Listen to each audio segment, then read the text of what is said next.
یہ کسی دوست نے مفتی صاحب کی کتاب کے چھپانے کے سلسلے میں 10 پونتیوں کو یاد کے سنوں جی اچھا منیر صاحب چلو تو یہ 30 پون حاجی فضل حسین صاحب ایسٹ سیم والوں نے دارالعلوم کے لیے پیش کیا. اللہ تعالیٰ قبول فرمائے. حضرات عام مجالس میں آپ نے دیکھا ہوگا جو دیر ہوتی جاتی ہے تو آدمی چھٹتے جاتے ہیں, جلسہ تھوڑا رہ جاتا ہے.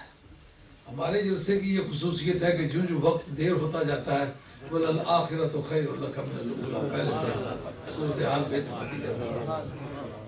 اور حضرت شاہ صاحب نے کثرت اولاد میں جناب ایک خاتون جنت کی اولاد کو نبی کریم علیہ السلام کی اولاد ثابت کر کے بہت بڑا اہم فریضہ ادا کیا ہے. اور اس کے بارے میں ہمارے جو فضائل اہل بیت کی کتاب ہے اس میں ابن سبان نے صاف طور پر لکھا ہے کہ یہ خاتون جنت کی اولاد کی خصوصیت ہے, اور یہ صاف الفاظ ہیں اس کے اندر.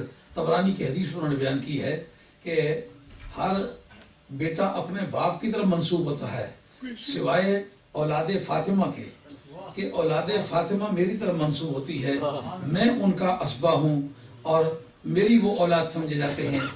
اور اس کے علاوہ ایک بڑی مشہور بات چلی آ رہی ہے جس کو آپ نے ہلاوے مولانا فضل احمد صاحب کی بلائیں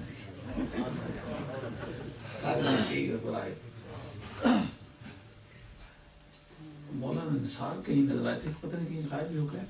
یہ آگے آ کے بیٹھے آپ آگے ادھر میرے سامنے آ جائے. یہ مولانا نثار سے بڑا فاضل آدمی ہے, لیکن وہ یہیں پڑے ہیں اس لیے وہ سمجھتے ہیں کہ مجھے سامنے نہیں آنا چاہیے. نہیں, ہم نے جو لوگ یہاں تیار کیے ہیں وہ عام پڑھے لکھے لوگوں سے زیادہ صاحب صلاحیت ہے. عرض کر رہا تھا ایک بڑی مشہور بات ہے کہ یا علیو انت منی بمنزلۃ ہارون من موسیٰ, اے علی تو میرے سامنے اسی طرح ہے جس طرح کے حضرت موسیٰ علیہ السلام کے سامنے جناب ہارون تھے. اس سے جو شیعہ نے استدلال کیا کہ وہ خلیفہ بلا فضل ہیں, اس پر اہل علم نے تردید کی ہے.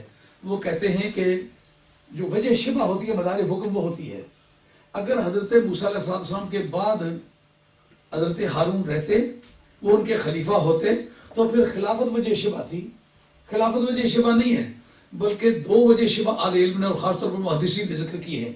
ایک تو یہ کہ آپ نے موسیٰ علیہ السلام نے مصر میں ایک مسجد بنائی تھی, اس میں آپ نے یہ کہا تھا کہ اس مسجد میں سے حالت جنابت میں کوئی نہیں گزر سکتا, یا میں گزر سکتا ہوں یا ہارون گزر سکتا ہے. اور فرمایا سرکار نے لا یحل لأحد ان یجنب فی مسجدی ھذا الا انا او علی, اس میری مسجد سے میں جنابت کی حالت میں گزر سکتا ہوں یا علی گزر سکتا ہے. کیوں گزر سکتے ہو؟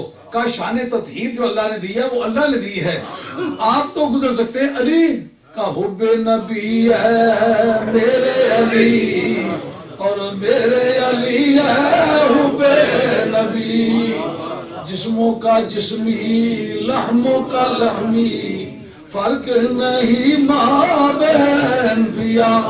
نعرہ تکبیر, اللہ اکبر, نعرہ رسالت, یا رسول اللہ, نعرہ حیدری, یا علی, میرے شہنشاہ صاحب, میرے شہنشاہ صاحب. تو جو بات اصل میں ذکر کرنا چاہتا تو آگے آ رہی ہے. محدثین کے ایک طبقے نے کہا وجہ شبہ اصل میں یہ ہے کہ حضرت موسیٰ علیہ السلام کی اولاد میں آگے کوئی پیغمبر نہیں ہوا. فیضان موسیٰ علیہ السلام کا تھا, جاری رہنا تھا بنی اسرائیل میں, لیکن جاری رہنا تھا حضرت ہارون علیہ السلام کی معرفت. آئندہ جتنے نبی ہوئے بنی اسرائیل میں وہ سب حضرت ہارون علیہ السلام کی اولاد میں سے ہوئے. کہا علی فیضان میرا ہے, جاری تیرے ذریعے سے رہے گا, اور قیامت تک جو میری نسل ہے وہ تیری پشت اور فاطمہ کے بطن سے جاری رہے گی. اس لیے حضور کی باقی صاحبزادیوں کے مقابلے میں آپ کی خصوصیت ہے کہ اس خاندان کو نبی پاک علیہ السلام کی اولاد مانا جاتا ہے. اس پر کچھ تفصیلات میں مزید نہیں عرض کرنا چاہتا. اس وقت آپ کو پتا ہے کہ حج کے ایام ہیں. ہمارے مجالس میں یہ ہوتا ہے کہ جو چیز کا کوئی سیزن ہو اس میں جو مذہبی گائیڈنس چاہیے ہوتی ہے وہ ہمارے علماء کرام بیان کرتے ہیں. تو اس وقت میں درخواست کروں گا کہ ایک عام مضمون تمام اسٹیجوں پر چل رہا ہے، سارے علماء کرام اپنی مسجدوں میں حج کا ذکر کر رہے ہیں۔ مولانا محمد اسلم صاحب سیالوی قبلہ کی خدمت عرض کروں گا، وہ 15 منٹ میں ایک خطبہ پیش کریں جس میں حج کے بارے میں تفصیلات ہوں۔ تشریف لائیں محمد اسلم صاحب بتائیں۔